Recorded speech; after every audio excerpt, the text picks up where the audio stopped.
Chapter 5. There were 6 large gray tents, and each one had a black letter on it. A, B, C, D, E, or F. The first 5 tents were for the campers. The counselor slept in F. Stanley was assigned to D tent. Mr. Pendanski was his counselor. My name is easy to remember, said Mr. Pendanski as he shook hands with Stanley just outside the tent. 3 easy words: pen, dance, key. Mr. Sir returned to the office. Mr. Pendanski was younger than Mr. Sir and not nearly as scary looking. The top of his head was shaved so close it was almost bald, but his face was covered in a thick, curly black beard. His nose was badly sunburned. Mr. Sir really isn't so bad, said Mr. Pendanski. He's just been in a bad mood ever since he quit smoking. The person you've got to worry about is the warden. There's really only one rule at Camp Green Lake. Don't upset the warden. Stanley nodded as if he understood.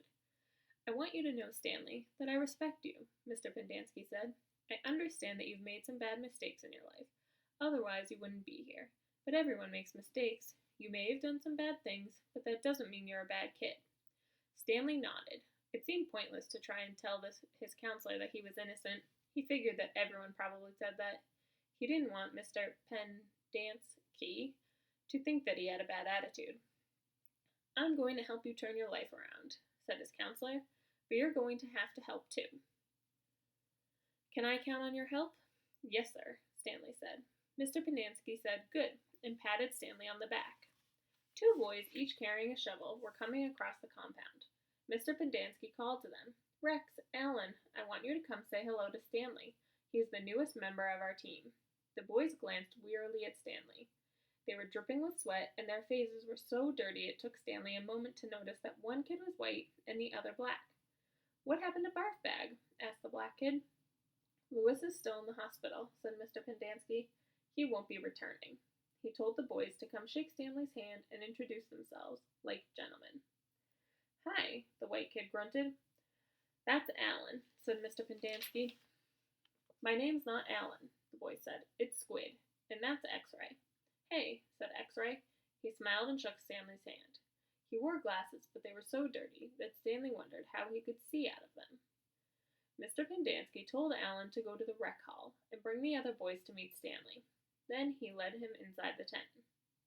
There were 7 cots, each one less than 2 feet from the one next to it. Which was Louis's cot? Mr. Pendanski asked. Barf Bag slept here, said X-Ray, kicking at one of the beds. All right, Stanley, that'll be yours, said Mr. Pendanski. Stanley looked at the cot and nodded.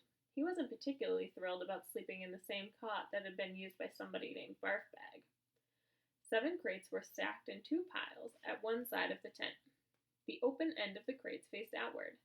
Stanley put his backpack, change of clothes, and towel in what used to be Barf Bag's crate. It was at the bottom of the sack that had 3 in it. Squid returned with 4 other boys. The first 3 were introduced by Mr. Pendanski as Jose, Theodore, and Ricky. They called themselves Magnet, Armpit, and Zigzag. They all have nicknames, explained Mr. Pendanski. However, I prefer the names that their parents gave them, the names that society will recognize them by when they return to become useful and hardworking members of society. It ain't just a nickname, X-Ray told Mr. Pendanski. He tapped the rim of his glasses. I can see inside you, Mom. You've got a big fat heart. The last boy either didn't have a real name or else he didn't have a nickname. Both Mr. Pendanski and X-Ray called him Zero. You know why his name's Zero? Asked Mr. Pendanski. Because there's nothing inside his head. He smiled and playfully shook Zero's shoulder. Zero said nothing. And that's Mom, a boy said. Mr. Pendanski smiled at him. If it makes you feel better to call me Mom, Theodore, go ahead and call me Mom. He turned to Stanley. If you have questions, Theodore will help you. You got that, Theodore? I'm depending on you. Theodore spit a thin line of saliva between his teeth, causing some of the other boys to complain about the need to keep their home sanitary. You were all new here once, said Mr. Pendanski, and you all know what it feels like. I'm counting on every one of you to help Stanley. Stanley looked at the ground. Mr. Pendanski left the tent, and soon the other boys began to file out as well, taking their towels and change of clothes with them. Stanley was relieved to be alone, but he was so thirsty he felt as if he would die if he didn't get something to drink soon. Hey, Theodore, he said, going after him. Do you know where I can fill my canteen? Theodore whirled and grabbed Stanley by his collar. My name's not Theodore, he said. It's Armpit. And he threw Stanley to the ground. Stanley stared up at him, terrified. There's a water spigot on the side of the shower stall. Thanks, Armpit, said Stanley. As he watched the boy turn and walk away, he couldn't for the life of him figure out why anyone would want to be called Armpit. In a way, it made him feel a little bit better about having to sleep in a cot that had been used by somebody named Barfbag. Maybe it was a term of respect.